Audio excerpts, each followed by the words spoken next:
I'm sorry, the person you are trying to reach has a voicemail box that has not been set up yet. Please try your call again later. Goodbye. Hey, my good low IQ friend Larry. I just wanted to say that you're going to lose the bet. Sleepy Joe's going down. Big Dog Donald's going to win. He's going to make America great again. And you're going to lose that $100. And yeah, Sleepy Joe's going down. Big ups, Wings of Redemption, Liquid Richard, and big down, Sleepy Joe. On September 3rd, 2020, I woke up to a phone call from my friend Evan. It was pretty much assured to me at that point that Joe Biden would win the election. Perhaps without the pandemic, Trump would have been able to prevail easily. But with a record unemployment and a country in crisis, I could not see the incumbent winning. However, when it came to my friend Evan, he came to tell me that he thought Donald Trump would have a last-minute surge that would prevail 45 to victory. You see, in the fall of 2016, Evan and I went through our senior year of high school together. Each morning during passing period, we would see each other heading to our respective classes, in which we would have quick small talk about the state of the race. I would doubt Donald Trump's ability to win the election, while Evan would tell me of a race that was much closer than it appeared. On the day of the election, Evan managed to call it correctly, to which he regretted not betting against me a deal of money. Flash forward 4 years later, on a warm September morning, Evan was ready to place a bet. At first, our bet was started at a measly $25. Then as a couple days passed, I set the bet to $50. And after the urging of a couple friends, Evan and I mutually agreed to set the bet to $100. It was in this instance when we were not betting chump change, but something more than that. In the coming 60 days, I would count down on Snapchat the days we had until the election. As life continued, Evan became more and more assured of a Trump win. In this idea, both Evan and I started to wonder what we would do with the extra cash. For me, I had my eyes on the video game Pikmin 3 Deluxe on the Nintendo Switch, that would release on October 30th. Although I loved the game on the Wii U, I was worried about dropping a hot $60 on a game that only had oh so many changes. With the extra $100, I would be able to purchase the game and experience a masterpiece once again. And not only that, experience the awesome bonus of playing as Olimar and the Antichrist, Louis. To Evan, he described to me that he was going to frame the $100, forever displaying my loss for decades to come, and that whenever someone would come over, he would gleefully explain to them the story of the loser, Larry Zeepsterd, forever etched in eternity. As time persisted, the election quickly dawned on us. On October 31st, 2020, I chose to lock in my call by being Joe Biden for Halloween. Whatever happened on November 3rd, I was ready. The following is the story of an election week that would determine the fate of the most important $100 in human history.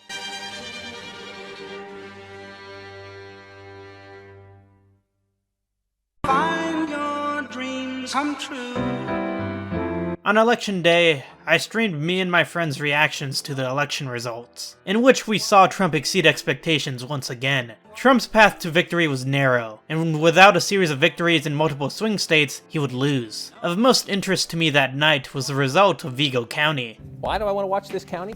They know how to pick winners. If you're ever driving east to west to Vegas, pick somebody from Vigo County up and take them with you, because this county just gets it right. They have picked winners in 15 presidential elections in a row, and the people of Vigo County have been wrong only twice since 1888. Even in 2012, when President Obama was losing the state, he won Vigo County. They kept their streak alive. They know how to pick winners. We'll keep an eye on them election night.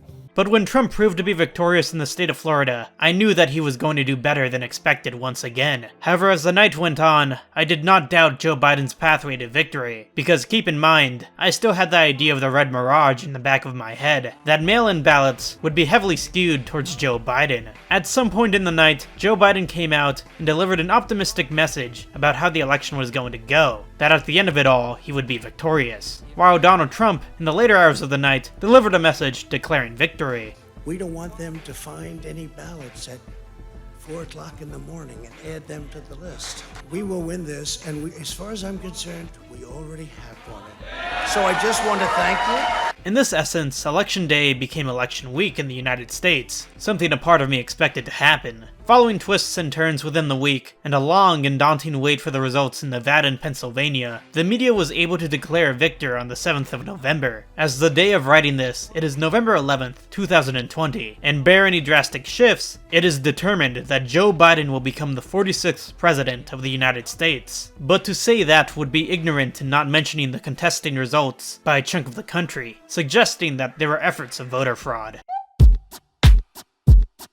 Okay, I want to make one thing clear. Voter fraud happens in the United States, but to the degree it does happen is usually incredibly minuscule. A correction of voter fraud may fix an issue of a couple hundred votes, maybe even a couple thousand. But from a range of up to 10,000 to over 100,000 votes, now that's stretching things. And listen, I know this is a controversial issue. I get that, but at the end of the day, I do believe Joe Biden came out the victor in the presidential election. I get it, people like to show the image of Wisconsin, for example, and how it shifted in the middle of the night, but to me that's just a case of the red mirage, that Trump looked ahead before mail-in votes were counted. This batch in particular, which heavily favored Biden, was dropped right then. Debating this issue is relatively pointless in ways, as both sides are convinced in their point of view, as is accustomed in politics. I've seen Wojaks from both perspectives arguing with each other, which I find hilarious, no matter which point of view I side in. There are rumors that this issue is going to go all the way to the Supreme Court, and if I'm being honest, I think the Trump campaign has a tougher route of reaching the Supreme Court than Al Gore did 20 years ago. The difference between the 2000 election and the 2020 election is that Al Gore was contesting in the state of Florida by a couple hundred votes. The Trump campaign is contesting in around 5 states by thousands of votes. It just seems oh so unlikely for the president to topple this. I mean, if voter fraud were real, then why didn't the Democrats go big instead of going home and rig the Senate for themselves? I mean, it kind of becomes pointless and cheating if Joe Biden wins the presidency but doesn't have the Democratic majority in the Senate to pass massive agenda. But hey, I could be incredibly wrong and I'll be the loser here. We'll see. But with voter fraud now mentioned, I can get to how exactly Joe Biden won the election.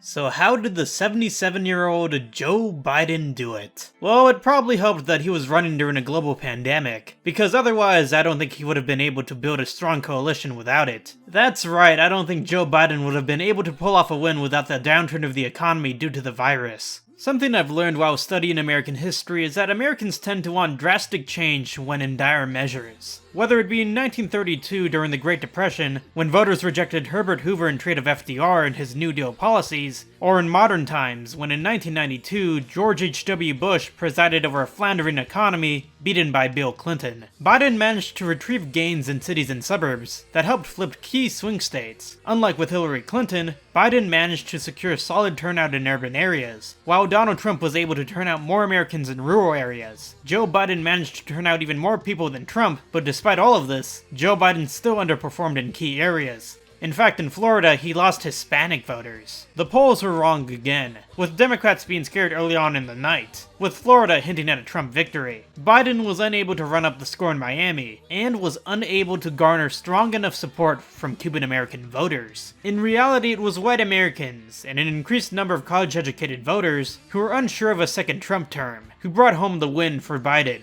Notably in the Midwest, Democrats gained a huge number of voters in the suburbs. Not only that, but Biden's flip of the big three in the Midwest was also displayed in Arizona. And if projections are to hold, Biden will end up flipping the state of Georgia, ending with a victory of 306 to Trump's 232. The increased voter turnout within the United States in general served to make both Biden and Trump the two most voted for presidential candidates in American history. Perhaps it isn't conjecture to suggest that polarization all across the United States throughout 2020 led to such a historic record. Moderate counties in which neither candidate in 2016 won over 60% of the vote tended to swing towards Biden this time around. And in general, moderates ended up breaking with Biden. In 2016, Trump ran a solid campaign with a key message of populism that spoke to the Midwest. In 2020, Trump ran a campaign of fear of the other side, labeling the Democrats as socialists on the route to burning the country down. Although not a stellar campaign, Joe Biden's wasn't great as well. Joe Biden ran a boring campaign whose key message was that it didn't have Trump at the head of the ticket. In my opinion, I believe it is embarrassing for the Democrats that the race managed to be closer than expected once again. A race that polling suggested would be an easy victory for Joe Biden became one in which Trump managed to prevail in critical swing states, such as Florida, Ohio, and North Carolina. The fact that Democrats were unable to retrieve an outright majority in the Senate, and were also able to lose a slew of seats in the House, serves for embarrassment. Surely in 2022, they will lose their majority in the House of Representatives. This is not a time for Democrats to get cocky. Democrats better pray that they are at least able to pick up one more seat in the upcoming Georgia elections, or else Biden's agenda is in peril. Biden would have to rely on executive orders to get at least some portions of his proposals done. To make matters worse, Vigo County, the bellwether county that has predicted every single election since 1960, lost its status this year. God damn it! In fact, 14 out of the 23 most notable bellwether counties in the United States saw their streaks come to an end. That's 60% of US counties that have been near perfect in presidential elections who now see their streaks broken. If anything, going by the logic of voter fraud, there is more evidence to suggest that bellwether counties are more prone in determining meddling in the election, due to their sudden streaks breaking. Although, joking aside, it's more likely that these counties were just all anomalies, whom all abruptly had their streaks vanished. As for Donald Trump and the transition to a new president, what's next? Donald Trump has yet to concede the presidential election, and honestly I'm not sure if he will ever concede. Joe Biden's team has been unable to communicate with the Trump administration, and Mike Pompeo, the Secretary of State, had this to say about the transition. Is the State Department currently preparing to engage with the Biden transition team? And if not, at what point does a delay hamper a smooth transition or pose a risk to national security? There will be a smooth transition to a second Trump administration. Not only that, but faith in democracy has been undermined, perhaps for the long run. Honestly, I have no clue what's going to happen next. Trump has fired various members in his Defense Department, and despite his aides and family members telling him it's time to concede, it's likely Trump will never let this down. There is the argument that the election is not over yet, and that in around 3 weeks' time, it will come out that Trump will remain for another 4 years. But without any drastic shifts in the political world, I cannot see this happening. I've seen statements that Republicans in power in states Biden won will appoint electors who will go against the will of the people and vote for Trump instead when it comes to the certification of the Electoral College. But I doubt that will happen, mostly due to the fact that such an action would plunge the country into complete chaos. If I'm wrong, I'll be the first to admit defeat, but until then, I believe the next president will be Joe Biden. And unfortunately, the next vice president will be Kamala Harris. Oh man. We did it, Joe. You're gonna be the next president of the United States.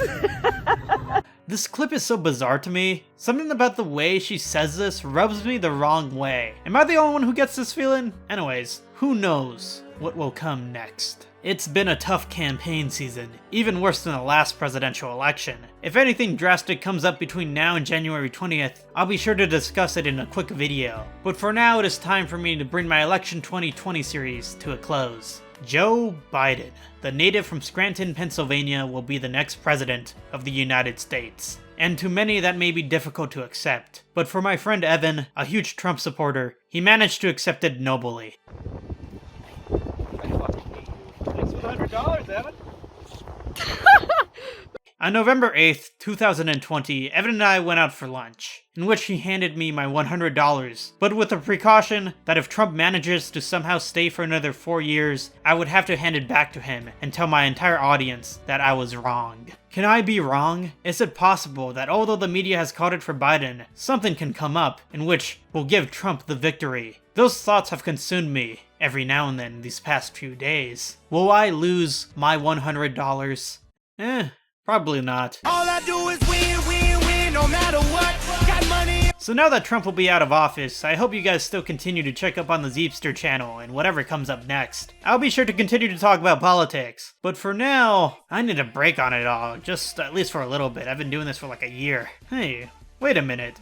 A new Gorillaz album came out? Oh, hell yeah.